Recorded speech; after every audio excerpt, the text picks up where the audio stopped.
Welcome to Vishnu talks. Thailand బౌద్ధ మతం శాంతి, సంయమనం, పవిత్రతకు ప్రతీక. సన్యాసులు ధ్యానానికి, ధర్మానికి మార్గదర్శకులు. కానీ ఇప్పుడు అదే బౌద్ధ సమాజం లోపల నుంచే కూలిపోయింది.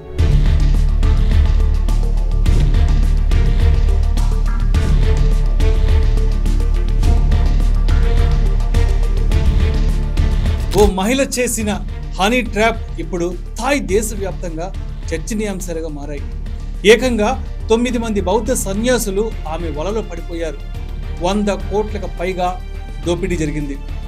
మతపరమైన సముదాయాలపై తీవ్ర అవమానానికి దారితీసింది. ఇది కేవలం ఒక స్కాండిల్ కాదు, థాయిలాండ్ బౌద్ధ సాంప్రదాయాల్ని కుదిపేసిన ఘోర ఘటన.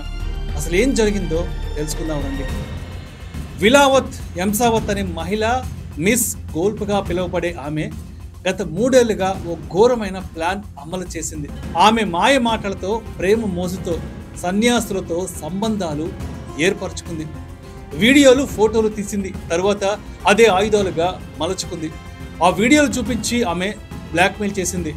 ఒక్కొక్క మాంకు నుండి లక్షలు, కోట్లు వసూలు చేసింది. 2024 మే నెలలో విలావన్ ఎంసావత్ ఓ సన్యాసితో లైంగిక సంబంధాన్ని కూడా ఏర్పరచుకుంది. ఆ బంధం వల్ల ఒక బిడ్డకు జన్మనిచ్చానని అతనికి చెప్పింది. ఖర్చుల కోసం 7 మిలియన్ బాట్ అంటే 1.85 కోట్ల రూపాయలు ఇవ్వాలని ఆ మహిళ డిమాండ్ చేసింది.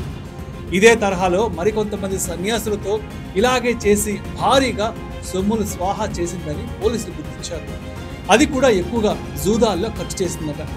విలావన్ ఎంసావత్ అనే ఆ యువతి విసిరిన వలపు వలలో 9 మందికి పైగా సన్యాసులు చిక్కుకున్నట్లు సమాచారం. 80,000 ఫోటోలు, ప్రైవేట్ వీడియోలు చూపించి ఆమె గత 3 ఏళ్లుగా బెదిరిస్తూ ఉండడంతో సదరు బౌద్ధ సన్యాసులు 100 కోట్లకు పైగా ఆమెకు సమర్పించుకున్నట్లుగా తెలుస్తోంది. ఆ కిలాడి లేడీ థాయ్ పోలీసులు మిస్ గోల్ఫ్ అని పేరు పెట్టేశారు. కాగా జూన్ నెలలో బాధితుల్లో ఒకరు సన్యాసానికి దూరం కావడం, దానిపై పోలీసుల దృష్టి సారించడంతో ఈ లైంగిక బ్లాక్మెయిల్ వ్యవహారం కాస్త బయటకు వచ్చేసింది.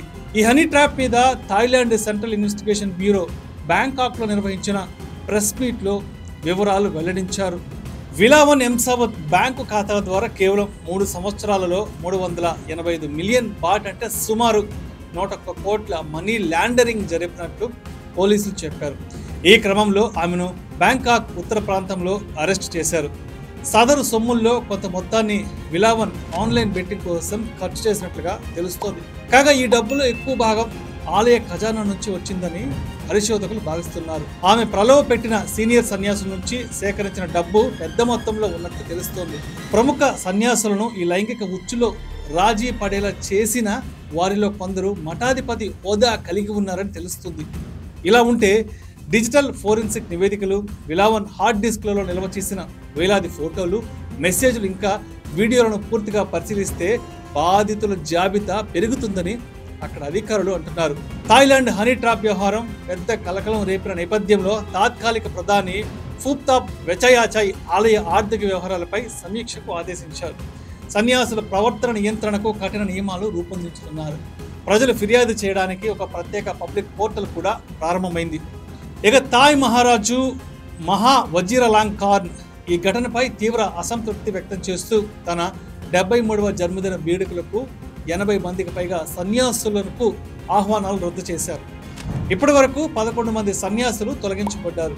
ప్రజల విశ్వాసాన్ని తిరిగి నిలబెట్టేందుకు బౌద్ధ మత జాతీయ కార్యాలయం విస్తృత దర్యాప్తును కొనసాగిస్తోంది. ఇది నమ్మకాన్ని చీల్చిన కుట్ర. మతాధికారుల పట్ల ఉన్న ప్రజల భక్తిని పీకేసిన మానసిక దాడి. మతం మనిషిని మారుస్తుంది, కానీ అది ఓ మరుగున పడి వ్యాపారంగా మారితే అప్పుడు మిగిలేది నష్టం మాత్రమే. ఇలాంటివి మళ్ళీ జరగకుండా ఉండాలంటే ప్రజల శ్రద్ధ, ప్రభుత్వ నిఘా 2 అవసరం.